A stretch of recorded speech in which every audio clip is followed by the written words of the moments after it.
Smart మండలం దిశగా నర్లజర్ల మండలం. అభివృద్ధి అనేది అందని ద్రాక్ష కాదు, అర్థం కాని మాట అంతకన్నా కాదు. కలిసి కృషి చేస్తే, కదం కలిపి పథం వేసుకుంటూ పోతే అభివృద్ధి వచ్చి ముంగిట్లో వ్రాలుతుంది.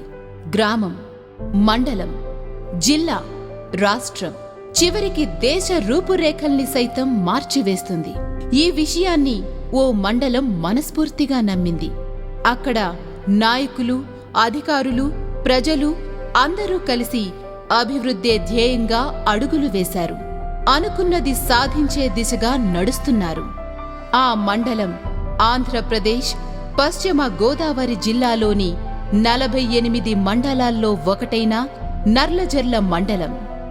23 గ్రామాలు, 80,000 జనాభా ఉన్న ఈ మండలంలో బడుగు బలహీన వర్గాల వారు ఎక్కువ.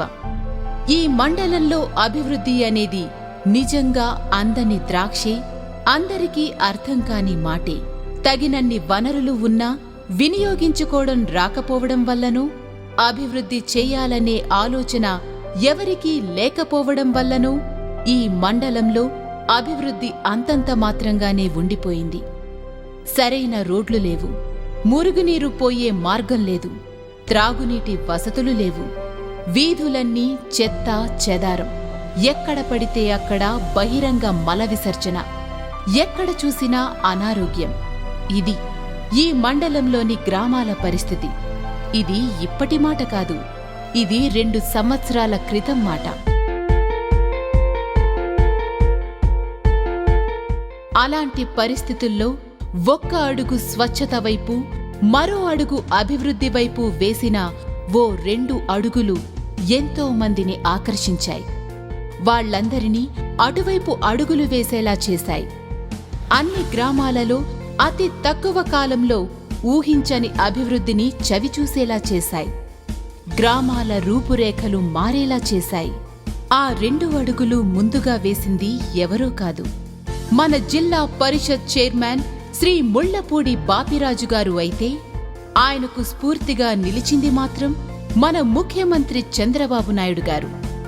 ప్రధానమంత్రి మోడీ గారి స్వచ్ఛ భారత్ పిలుపుని, ముఖ్యమంత్రి గారి స్మార్ట్ విలేజ్ ఆలోచనల్లోని 20 అంశాలను సవాళ్లుగా తీసుకొని వాటి సాధన కొరకు తన నివాస మండలమైన నర్లజర్లను ఎంపిక చేసుకుని మండల స్థాయి, గ్రామస్థాయి నాయకులను ఒకటి చేసి వారికి సారథిగా నిలిచి, అధికారుల సహకారంతో, ప్రజల భాగస్వామ్యంతో, క్రొత్త ఆలోచనలతో ప్రభుత్వం పథకాలను పూర్తి స్థాయిలో అమలు చేసుకుంటూ మండలాన్ని అభివృద్ధి పథంలో నడిపింది జిల్లా పరిషత్ చైర్మన్ ముళ్లపూడి బాపిరాజు గారు. అభివృద్ధికి ప్రభుత్వ నిధుల మీదే ఆధారపడకుండా ప్రజల భాగస్వామ్యంతో అభివృద్ధి సాధ్యమని నమ్మిన ప్రజలు నల్లజర్ల మండల ప్రజలు. అభివృద్ధి సాధించిన అంశాలు: మరుగుదొడ్లు. స్వచ్ఛ భారత్లో భాగంగా బహిరంగ మల విసర్జన సంస్కృతికి, ఆ అనాగరిక ఆచారానికి ముగింపు పలకాలని కంకణం కట్టుకుని స్వచ్ఛ భారత్ ఒక ఉద్యమంలా చేపట్టి 11,64,00,000తో 7,749 మరుగుదొడ్లు నిర్మించి రాష్ట్రంలోనే తొలి బహిరంగ మల విసర్జన లేని మండలంగా రాష్ట్ర ప్రభుత్వ గుర్తింపు పొందడమే కాకుండా రాష్ట్ర ముఖ్యమంత్రి మన్ననలను, రాష్ట్ర ప్రజల మెప్పును పొందింది. ఈ విజయం అంత తేలికగా సాధ్యపడలేదు. దీని వెనుక ఎంతో మంది కృషి ఉంది. మండల స్థాయి నాయకులు, గ్రామస్థాయి నాయకులైన మండలాధ్యక్షులు, జెడ్పీటీసీ, ఎంపీటీసీలు, సర్పంచ్లు, ఇతర ప్రజా ప్రతినిధులు, అధికారులతో కలిసి నడిచి ప్రజలతో మమేకమై వారిని చైతన్యవంతులను చేయడం కోసం గ్రామ గ్రామం తిరిగారు. మరుగుదొడ్డి కట్టుకోమని ప్రోత్సహించారు. మరుగుదొడ్డికి అయ్యే ఖర్చును తగ్గించడానికి ఏకంగా పెద్ద మొత్తంలో సిమెంటును తెప్పించారు. తూరలు, ఇటుకలు తయారు చేసే కేంద్రాలనే ఏర్పాటు చేశారు. ఇంత చేసినా వినని వారికి, మొండికేసిన వారికి ప్రభుత్వం నుండి వచ్చే ప్రోత్సాహకాలను ఆపి దారికి తీసుకువచ్చారు. మండల పరిషత్ అభివృద్ధి అధికారి నిరంతర పర్యవేక్షణలో రాత్రనక పగలనక బహిరంగ మల విసర్జన జరిగే ప్రదేశాలలో పహారా కాశారు. జరిమానాలు విధించారు. వారి ప్రయత్నం ఫలించింది. కట్టుకునే స్తోమత లేని వారికి సర్పంచులే ఏజెన్సీలుగా మారి మరుగుదొడ్లు కట్టించారు. సర్పంచ్ గారు కట్టిస్తున్నారండి ఓన్గానండి. ఇక్కడ మామూలుగా టాయిలెట్ కట్టాలంటే 20,000 అవుతుంది సార్. సర్పంచ్ గారు అన్ని ఓన్గా ఇచ్చండి కట్టిస్తున్నారండి. ఒక గ్రామాన్ని మార్చడమే ఎంతో కష్టమైన ఈ పరిస్థితుల్లో ఒక మండలాన్ని మార్చడం నిజంగా విశేషం. బయట నుండి గ్రామాలకు వచ్చే వారి కోసం విఐపి టాయిలెట్లను నిర్మించారు. దీనికి అనుబంధంగా బస్ షెల్టర్ని, ఒక షాప్ని కూడా కట్టి టాయిలెట్ నిర్వహణ చేసేవారికి ఆ షాప్ని అద్దె లేకుండా ఇవ్వడం జరిగింది. అందరికీ ఈ మండలం ఆదర్శం కావాలి. ఇప్పుడు చైర్మన్ గారు ఏమంటారో విందాం.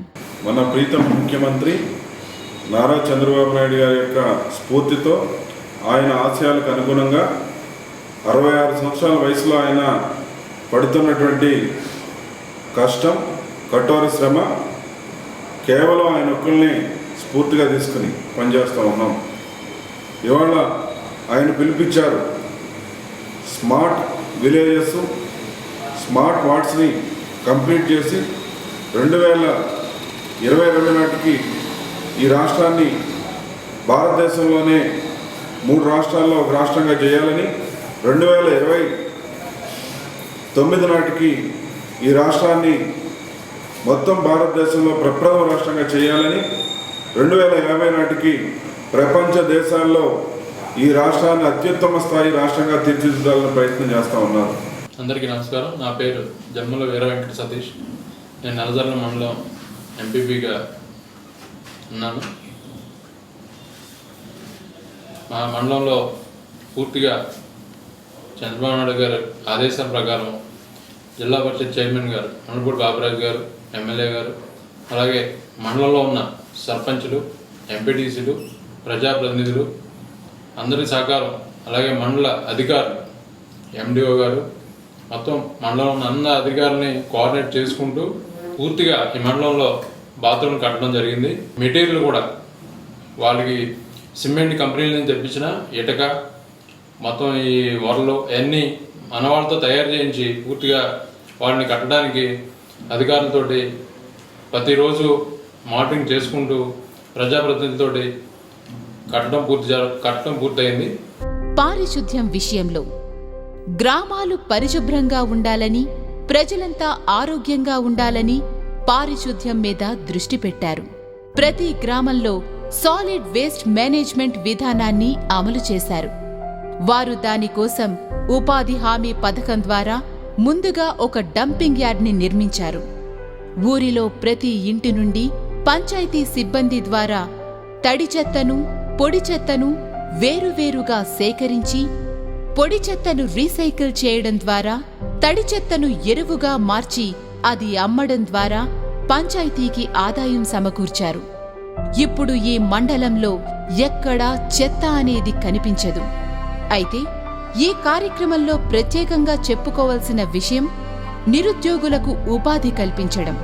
కొన్ని పంచాయతీలలో చెత్తని సేకరించే విధానాన్ని నిరుద్యోగులైన యువతకు అప్పగించారు.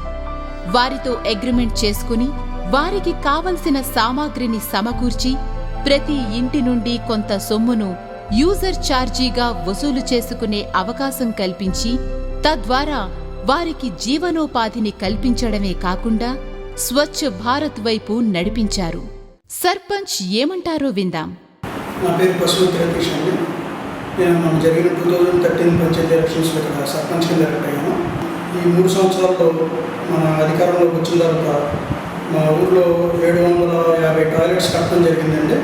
మొదట్లో మా గవర్నమెంట్ స్కీమ్ పెట్టింది 15,000 నుంచి ప్రతి ఒక్కరిని టాయిలెట్ కట్టుకోమని చెప్తే ఎవరు ముందుకు రాని పరిస్థితుల్లో మాకు నాయకులు, అధికారులు ఇచ్చిన స్ఫూర్తితో, మా చైర్మన్ ఇక్కడ మండపూడి బాబురాజు గారు, అలాగే ఎండిఓ గారు ఇచ్చిన స్ఫూర్తితో దానికి ముందుకొచ్చి నేను స్వయంగా ముందుకు తీసుకొచ్చి ఆ 750 బాత్రూంలో సుమారు 550 బాత్రూమ్ మా సొంతంగా ఏజెన్సీ కింద పెట్టి దాన్ని కట్టడం జరిగింది. అలాగే శానిటేషన్ దగ్గరికి వచ్చేసరికి ఇప్పుడు పంచాయతీ తరఫున మన మేజర్ పంచాయతీ 11,000 జనాభా ఉన్న ఈ పంచాయతీలో ట్రాక్టర్లు పెట్టి శానిటేషన్ కూడా ఒక ఏజెన్సీ ద్వారా నడిపిస్తున్నాం ప్రస్తుతం. సీసీ రోడ్లు, పొలాలకు వెళ్లే పుంత రోడ్లు. ఏ గ్రామం ఎంత అభివృద్ధి చెందింది అనేది ఆ గ్రామానికి తీసుకెళ్లే రోడ్లను చూస్తే అర్థమైపోతుంది. మండలం అభివృద్ధి క్రమంలో రోడ్లపై ప్రత్యేక శ్రద్ధ పెట్టడం జరిగింది. ఉపాధి హామీ పనులు విస్తృతంగా చేపట్టి వచ్చిన మెటీరియల్ కాంపోనెంటుతో జిల్లా పరిషత్, మండల పరిషత్ నిధులకు పంచాయతీ నిధులు జోడించి మండలంలోని అన్ని గ్రామాలలో దశలవారీగా 13,95,00,000 రూపాయలతో 64 కిలోమీటర్ల అందమైన సీసీ రోడ్లు వేశారు.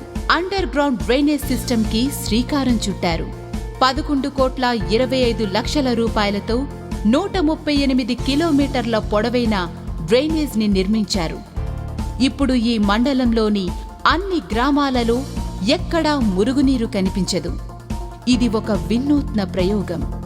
వీటి వల్ల రోడ్లు విశాలంగా మారాయి, గ్రామం రూపురేఖలు మారాయి. జెడ్పీటీసీ ఏమంటారో విందాం. చంద్రబాబు నాయుడు గారు ప్రోత్సాహంతో, ఎన్ఆర్జీసీ నిధులతో, చైర్మన్ గారు ప్రోత్సాహంతో, ఎమ్మెల్యే గారు ప్రోత్సాహంతో నంద్యాల మండలాన్ని అభివృద్ధి పదంలో నడిపిస్తున్నామండి.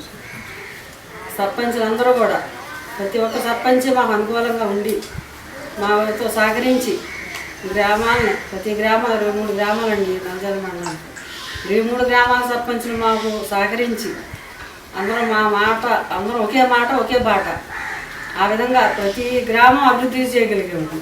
త్రాగునీరు ప్రతి ఒక్కరికి స్వచ్ఛమైన నీటిని అందించాలని ఎన్టీఆర్ సుజల పథకంలో భాగంగా ఆ గ్రామంలో పుట్టి విదేశాలలో లేదా వేరే ప్రాంతాలలో నివాసముంటున్న వారికి, గ్రామాలను దత్తత తీసుకున్న వారికి గ్రామ అవసరతలను తెల్పి వారి నుండి విరాళాలు సేకరించి ఆ సొమ్ముతో ప్రతి గ్రామంలో ఎన్టీఆర్ సుజలా పేరుతో ఆర్వో ప్లాంట్స్ నెలకొల్పి 2 రూపాయలకే 20 లీటర్ల మినరల్ వాటర్ ప్రతి కుటుంబానికి అందేలా చేశారు. ఇక విద్య విషయానికి వస్తే చదువు స్వరూపం మారింది. కార్పొరేట్ స్కూల్స్ రోజురోజుకి పెరుగుతూ ఉండడంతో విద్యా విధానం క్రొత్త పుంతలు తొక్కుతోంది. దాంతో అందరి మనసు వాటిపైనే పరుగులు తీస్తోంది. ఫలితంగా ప్రభుత్వ పాఠశాలల్లో విద్యార్థుల సంఖ్య నానాటికి తగ్గుతోంది. దాంతో కార్పొరేట్ స్కూళ్ల స్థాయికి ప్రభుత్వ పాఠశాలలను తీసుకెళ్లేందుకు స్కూళ్లల్లో వసతులు కల్పించారు. జిల్లా పరిషత్ చైర్మన్ చొరవతో, ప్రజా విరాళాలతో 16 లక్షలు విలువ చేసే 500 బెంచెస్, ప్రతి గదిలో ఫ్యాన్స్, అలాగే పవర్ పాయింట్ ప్రెజెంటేషన్ వంటి సౌకర్యాల ద్వారా డిజిటల్ క్లాస్ రూమ్లు ఏర్పాటు చేస్తూ ఉన్నారు. ఇదంతా నాయకుల చొరవ, ప్రజల భాగస్వామ్యంతో సాధ్యపడింది. నేల మీద కూర్చున్న వ్యక్తుల్ని బెంచ్ల మీద కూర్చోబెట్టడానికి ఆయన ప్రయత్నం చేశారు. ₹1,00,000 ఆయన నిధులిచ్చారు. దాంతోపాటు ఈ డయాసు, సైకిల్ స్టాండ్ ఏర్పాటు చేయడానికి ₹2,00,000 అవసరమైతే నిధులిచ్చారు. ఇంకా ఏదైనా ఈ స్కూల్కి అవసరమైతే వాళ్ళు వచ్చి ఈ స్కూల్లో ఫ్యాన్స్లో పాపం పిల్లలకని ఆయన చూసి 10 ఫ్యాన్స్ అప్పటికప్పుడు నేనే డొనేట్ చేస్తానని చెప్పి ప్రభాకర్ రావు గారు చెప్పడం జరిగింది. మనస్ఫూర్తిగా అనంతపల్లి గ్రామ నాయకులందరినీ కూడా పేరు పేరున నా హృదయపూర్వక ధన్యవాదాలు, అభినందనలు తెలియజేస్తా ఉన్నా. నీరు, చెట్టు ఈ పథకంలో భాగంగా చెరువులను బాగుచేశారు. భూగర్భ జలాలని పెంచుకోవడమే కాకుండా గ్రామాలను అందంగా ఉండేలా తీర్చిదిద్దుకున్నారు. ఎవెన్యూ ప్లాంటేషన్ ద్వారా రోడ్లకు ఇరువైపులా కొన్ని వేల మొక్కలను పెంచడమే కాకుండా ఎంతో మంది రైతుల పొలాలలో హార్టికల్చర్ ప్లాంటేషన్ చేయడం జరిగింది. వనం మనం పేరుతో గ్రామాల్లో అన్ని చోట్ల కొన్ని వేల మొక్కలను నాటించారు. వీటి కోసం ప్రత్యేకంగా నర్సరీలను పెంచడం ప్రారంభించారు. పంట సంజీవిని పథకంలో భాగంగా ఎన్నో ఫామ్ పాండ్స్ తవ్వించి వ్యవసాయానికి చేయూత అందించారు. ఉపాధి హామీ పనులు మండలంలోని ప్రతి గ్రామంలో నిర్విరామంగా వేల కూలీలకు ఉపాధి పనుల ద్వారా ఉపాధి కల్పించడం వల్ల వాళ్ల జీవన స్థాయిని మెరుగుపరిచారు. డిజిటలైజేషన్ ఆఫ్ పంచాయతీస్ ఇది ఒక గొప్ప ప్రయోగం. ప్రతి గ్రామ పంచాయతీకి కంప్యూటర్, ఇంటర్నెట్ ఉండేలా చేశారు. ప్రభుత్వం అందించే అన్ని సర్వీసెస్ ఆన్లైన్ ద్వారానే ప్రజలకు అందేలా చేశారు. ఇళ్ల పన్నుల విషయంలో, గ్రామ పరిపాలనా విషయంలో పారదర్శకత తీసుకొచ్చారు. దీనికోసం ఒక వెబ్సైట్ని కూడా సొంతంగా క్రియేట్ చేసి గ్రామ పాలనలో పెనుమార్పులు తెచ్చారు. ఇది మొట్టమొదటగా పశ్చిమ గోదావరి జిల్లాలో అమలు చేసి జిల్లా కలెక్టర్, రాష్ట్ర ముఖ్యమంత్రి మన్నలను పొందడమే కాకుండా భవిష్యత్తులో రాష్ట్రమంతటా అమలు కావడానికి సిద్ధంగా ఉంది. ఇంత వినూత్న ప్రయోగానికి మూలకారకుడు నర్లజర్ల మండల అభివృద్ధి అధికారి సిహెచ్ చిన్నారావు. అది సీసీ రోడ్లు, అండర్ గ్రౌండ్ డ్రైనేజీలు, plantation, solid waste management, toilets, VIP toilets, school education, digital class rooms, composting తదితర అన్ని అంశాలు కూడా ఒక బెస్ట్ ప్రాక్టీస్గానే డెవలప్ చేసుకోవడం జరుగుతుంది. చిన్న స్థాయిలో ఉన్న గ్రామ పంచాయతీలు ప్రస్తుతం ఉన్న సాంకేతిక పరిజ్ఞానాన్ని, ఆధునిక వసతుల్ని వినియోగించుకుంటే అతి చిన్న యూనిట్గా ఉన్న గ్రామ పంచాయతీ అద్భుతమైన సేవల్ని, అత్యంత పారదర్శకతతో కూడిన నిబద్ధమైన పరిపాలనని అందించే అవకాశం ఉందనే కాన్సెప్ట్తో మేము డిజిటల్ పంచాయతీ కాన్సెప్ట్ని ముఖ్యంగా ముందు నల్లజర్ల మండలంలోనూ, తర్వాత ఈ పశ్చిమ గోదావరి జిల్లాలోనూ ప్రారంభించుకోవడం జరిగింది. పూర్తి స్థాయిలో అన్ని రకాల పన్నుల్ని కూడా డిజిటలైజ్ చేయడం జరిగింది. ఎవరి ఇంటి పన్ను వారే విధించుకునే అవకాశం కల్పించడం జరిగింది. ఎవరి ఇంటి పన్ను ఎంతో తెలుసుకునే విధానం ఆన్లైన్లో pris.ap.gov.in ద్వారా కల్పించడం జరిగింది. అన్ని రకాల పన్నుల్ని కూడా ఆన్లైన్లో చెల్లించుకునే అవకాశం కల్పించడం జరిగింది. అన్ని రకాల సేవల్ని కూడా ₹1 ఖర్చు కూడా లేకుండా ఆన్లైన్ ద్వారా పొందే అవకాశం కల్పించడం జరిగింది.